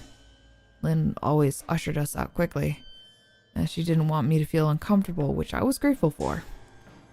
Being in her mother's company felt almost unbearable, like walking on glass. I was glad when we moved 3 states away so we didn't have to see her often. I was happy to avoid the woman, but I needed her help. I really didn't want to talk to her at all, but I had to talk to someone, and someone who knew Lynn better than I did. So I grit my teeth and did what I had to do. Yes, she answered, sounding already irritated. Marianne, it's me, Ben. Do you have a minute to talk? I asked. I could hear her cluck her tongue in irritation. I'm in the middle of writing some checks, but if you insist, I suppose I could spare a moment. What is it you want to discuss, Benjamin? She said coolly. It's about Lynn. She's been acting strangely, and I was wondering if you had any idea whether there was something. I was quickly interrupted. It's a bit difficult to follow your rambling, Benjamin. What is it you want from me? She asked. I could almost see her standing there in her thin sweater and slacks, tapping her fingernails impatiently at me. I wanted to know if you ever noticed any odd behavior, or possibly any mental health issues, I asked. It was a long, uncomfortable pause. That I couldn't tell was because she was just thinking, or something else. Finally, after a few seconds, she spoke. I'm not sure if this is one of your jokes, Benjamin, but if so, I don't find any humor in it. Now, I do have business to attend to, as I've said, so if you don't mind, she said, but I cut her off before she could get rid of me. Marianne, it's no joke. I'm sincerely concerned about Lynn's mental health. Her behavior has been very erratic lately. I'm worried about her, and I figured as her mother you would be as well, I said, my frustration evident in my voice. If you're truly concerned, then I suggest you get a health professional involved. I don't know what you expect of me, she snapped. I could tell she was seconds away from hanging up, and for some reason I was desperate not to let her. I had the feeling that she knew a lot more than she was letting on. Please, if not for me, do it for Lynn, I tried. I heard a faint, shaky intake of breath, as if she were trying to hold her steely persona together but failing. Marianne, what's wrong? I started. Benjamin, I don't know what to tell you. My only advice would be to seek professional help. Do not call here again. Goodbye. I tried to call out to her, but she'd hung up. I tried to wrap my head around the call and her refusal to help me. Even if she didn't like me, why wouldn't she want to help her own daughter? I couldn't understand. I tried to replay the conversation, desperate to find something I missed. After a while, I almost gave up, until I remembered her last words to me. Seek professional help, she'd said. Those words with a bit of urgency. I could have been just grasping at straws, but no. I was sure her voice had changed ever so slightly when she said that, as if they were very important. What had she meant? I assumed she'd been referring to medical professionals, but maybe she was referring to somebody else? Someone that she didn't, for some reason, feel comfortable saying directly? Or maybe I was just desperate. I waited for Chris to get home, and after a very long, exhausting conversation with him and Rebecca, I convinced them that Lynn truly needed psychiatric help. I didn't tell them everything. I wasn't prepared to go into it yet, but I told them about our last encounter, how she'd hidden in the bathroom, peeking at me from the closet. They were obviously shocked, but thankfully they believed me. They too just wanted to help her. Still, they didn't think it was all that serious. Weird, maybe, but not dangerous. They just kept saying that Lynn had to be playing some kind of weird joke. Maybe for YouTube? Rebecca offered, if only half-heartedly. Chris didn't think we should involve the police just yet. He offered instead to go with me, and I readily accepted. He reasoned that calmly talking to her, trying to coax her into going willingly, was the best recourse. I agreed to do it his way. At least I wouldn't be going into that house alone. We drove over this morning, just after breakfast. There was no way I was going at night. When we pulled into the driveway, my stomach began doing somersaults. The car wasn't there, but I still didn't let my guard down. The front door was ajar, and for a split second I thought we'd see her eyes staring through the gap. I was shaking and starting to sweat. Chris, however, was fine. He waited for me to open the door, his hands in his pockets like he was going on a fucking stroll through the park. I envied his ignorance. I pushed open the door and was immediately hit with the stench of rot. Chris smelled it too, and he walked into the house behind me with his nose scrunched up. What do you guys use to clean the floors around here? Shit, Chris mumbled. Shut up, I said, my eyes darting around for any signs of Lynn. The house was deadly quiet and dark despite being 10 in the morning. All the curtains were closed up tight, refusing to allow any sunlight in. If I hadn't just left it 2 days prior, I'd have thought the house to be abandoned. We moved through each room, carefully checking any place she might hide, occasionally calling her name. What the fuck are you looking under the couch? Chris asked eventually. Aren't we looking for your wife? He was looking at me like I was a moron. Let's just go upstairs, I whispered. He shook his head but followed me up the stairs to check on the bathroom and the spare bedroom. On the way up, my shoes crunched over pieces of glass that looked to be littered over a few of the steps. I noticed that one of Lynn and my wedding portraits that hung up on the wall along the staircase had been smashed. The frame hung crookedly, all the glass removed. I stared at the picture, a lump forming in my throat. We had taken the photo just after leaving the church, after saying our vows. She looked so beautiful in her white gown. I looked at Lynn's beautiful face. I never dreamed her face would ever be a source of terror for me. We climbed the rest of the steps and checked the spare bedroom, but it looked completely untouched. I was hesitant to go into the bathroom, my fear from that night coming back to me all at once. Chris nodded and offered to go in by himself, but I couldn't let him do that. So we walked together, checking the closet and the shower. The bathroom looked as if it hadn't been touched since the night I left. I don't think she's here, Ben. Why don't you pack some clothes and we'll try coming back tomorrow or something, Chris said. I nodded and went into our bedroom and shoved some clothes into a duffel bag. When I checked inside our closet, I came across the source of the smell and gagged. Chris took one look and lost all color in his face. He had to go stand by the stairs to get away from the sight and smell. I gazed down in shock at what lay inside my bedroom closet.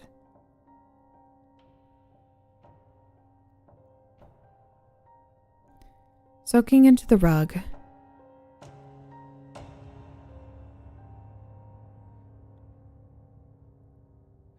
were at least a dozen eyeballs, all carefully laid out in pairs. Some were as large as a quarter, while others were as tiny as a marble. I stared down at the eyes she collected from small animals and wondered how she gotten them, and shuddered at the thought. Oh man, I thought I had it bad with Becca's shoe addiction, but fuck me. Your wife's in here collecting eyeballs, Chris said, gagging. Oh, Ben, I think we should go, he called from the hall. I'm getting nauseous. All right. I grabbed my duffel and shut the closet door on my new nightmare. I stepped out into the hall and took a deep breath of air. I could taste the rot on my tongue and couldn't help but gag. Who the fuck lines up eyeballs in their closet like that? Chris mumbled. I tried to tell you she needed help, I said. She doesn't need help, Ben. She needs a fucking exorcist, he said. You coming or what? I can't tell the smell any longer. His words died in his throat. His eyes grew wide with fear. I didn't ask him why. I could feel it. Someone was watching me. And I didn't think it was the eyes in the closet. I turned around, my eyes slowly scanning the bedroom. Christ, I whispered, as I finally saw what we'd missed. Under the bed, curled on her side, watching us with the excitement of a kid on Christmas morning, was my wife.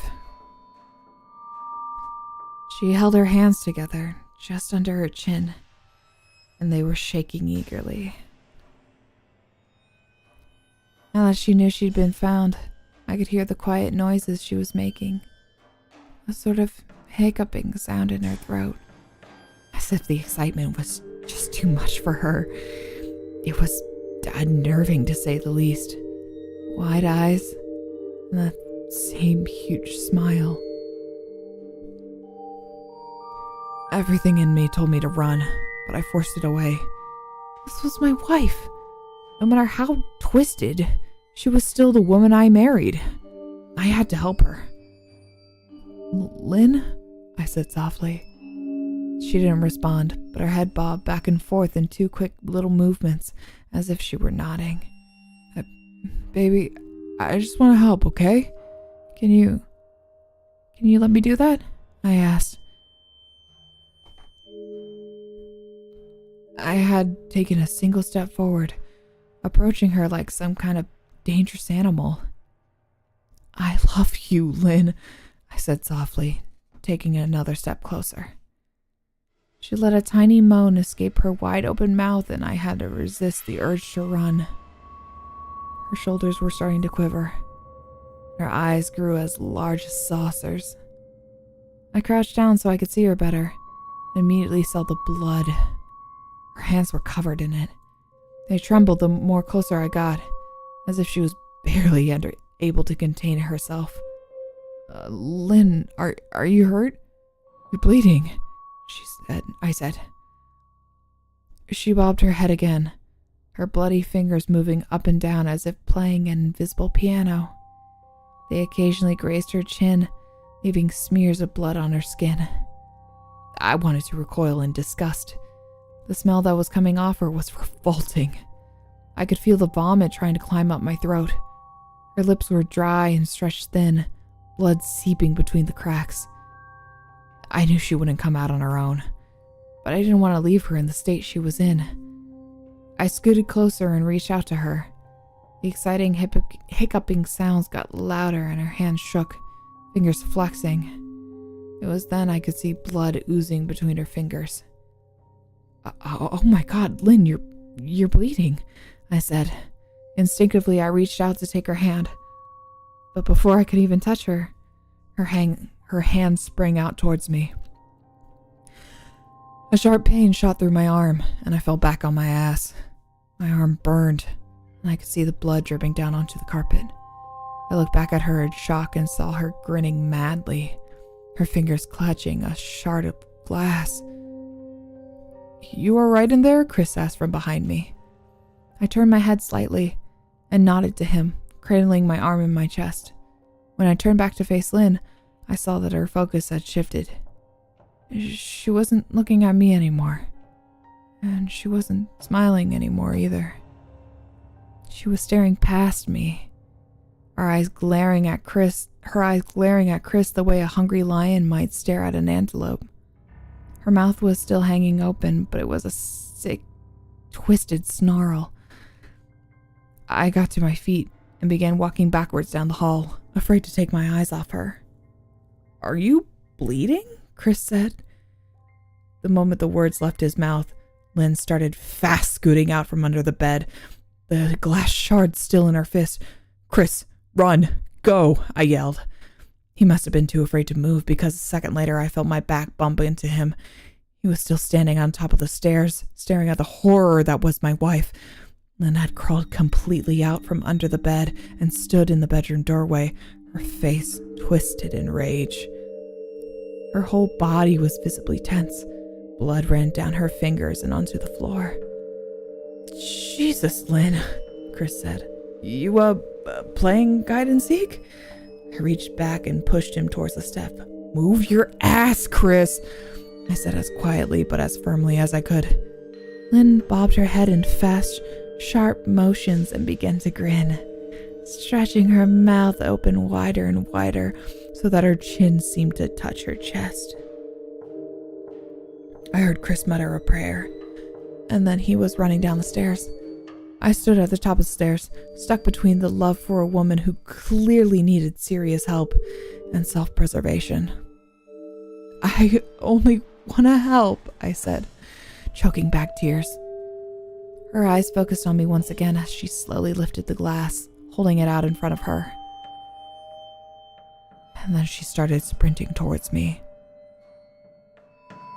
grinning with utter excitement.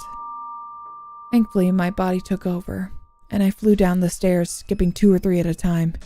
I made it to the front door before I felt her leap onto my back, wrapping her arms around my neck, her open mouth next to my ear so that I could hear those terrible hiccuping sounds. I shook her off me, knocking her to the floor. I felt a searing pain in my back as she went, but I tore open the front door and bolted to my car. Chris was standing in the front yard, talking on the phone with the police. I didn't say a word. I just ran to my car and jumped in. Chris took the hint and followed me, still on the line with 911. I watched the rearview mirror. Sure, I'd seen her there, running after us. But I never did. I went straight to the ER and got 11 stitches in my arm and 3 on my back. The police asked a lot of questions and went back to the house to do a search, but of course, Lynn wasn't there.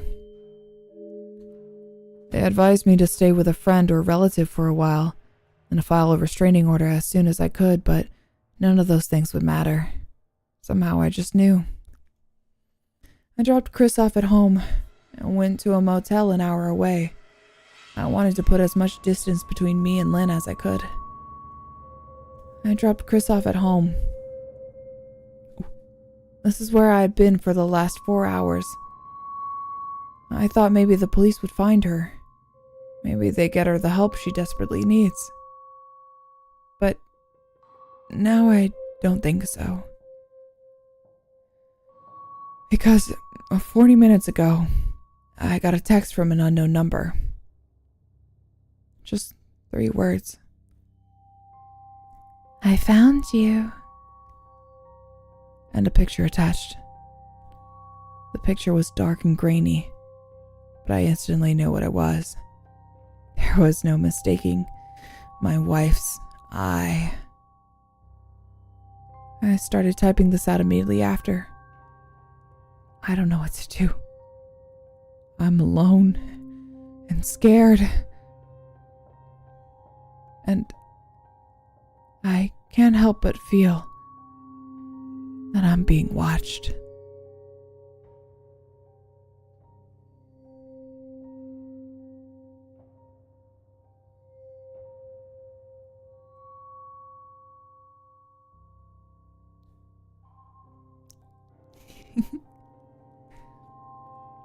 Fun.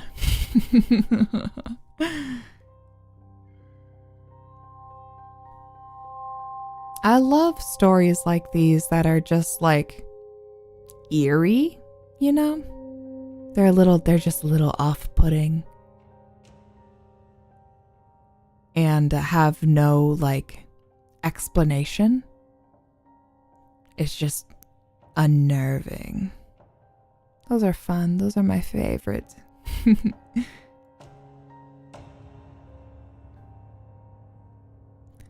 Okay. Let me see where we're at.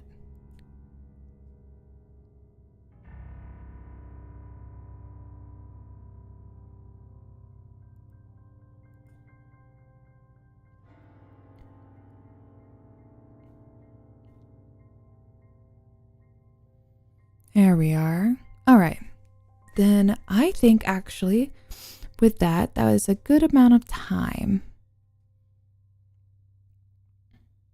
So I will leave you with those for now because I don't want to spoil all my fun little stories that I have saved. There's so many. So I'll end with a nice long one. Well, I hope you enjoyed just this little nice short reading.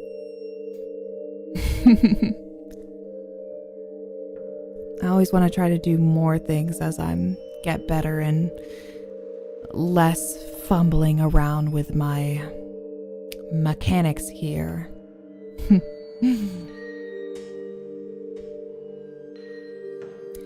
But thank you for bearing with me. And let me just whoop.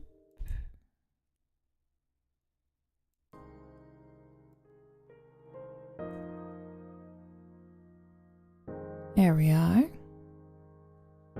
Thank you for bearing with me on this lovely night. And for everybody out there watching later, forgive me for the little stumbling I have to do. We learn, we adapt, we grow. But anyway, thank you so much for joining me today, and for everybody else out there in the future. I would be careful. You don't know who's watching.